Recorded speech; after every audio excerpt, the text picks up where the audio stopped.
What's up, tribe? How you guys doing? Go ahead and hit that subscribe button, and I hope you like this video.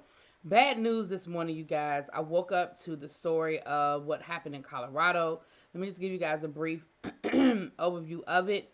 Colorado club suspect named after 5 are no longer with us, and more than a dozen were injured at an LGBTQ nightclub. 5 people were unalived, and more than a dozen others were injured in a shooting at an LGBTQ nightclub in Colorado, officials said. The suspect, identified as a 22-year-old Anderson Lee Aldridge, allegedly began shooting as soon as he walked into the club. Um, at least 2 people, whom authorities described as heroes, then confronted Aldridge and fought with him, which saved more lives, police said. The first 911 call came at 11:56.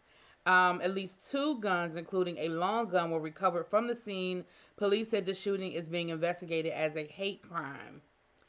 Aldridge was injured and remains in the hospital. Police say his release will be determined by medical personnel.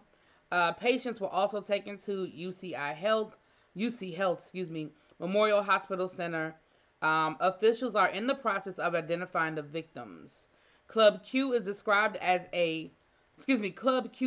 the shooting as a hate attack, saying that it was devastated by the senseless attack on our community. The club is a safe haven for the LGBTQ community, Vasquez said, adding that he is saddened and heartbroken by the attack that took place there.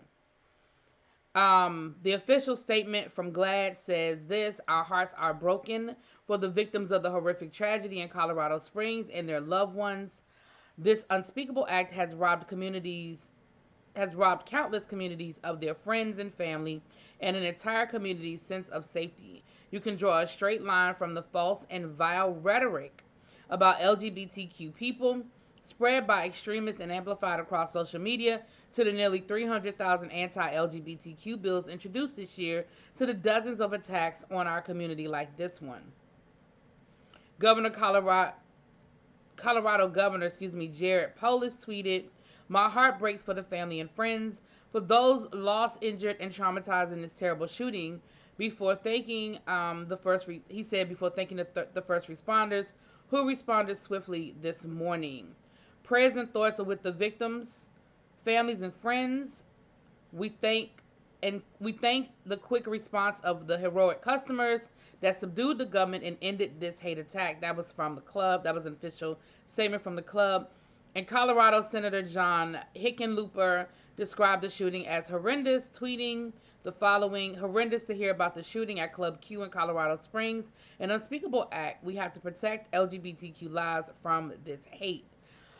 I'll keep you guys posted. It's just just prayers up. Like, no words.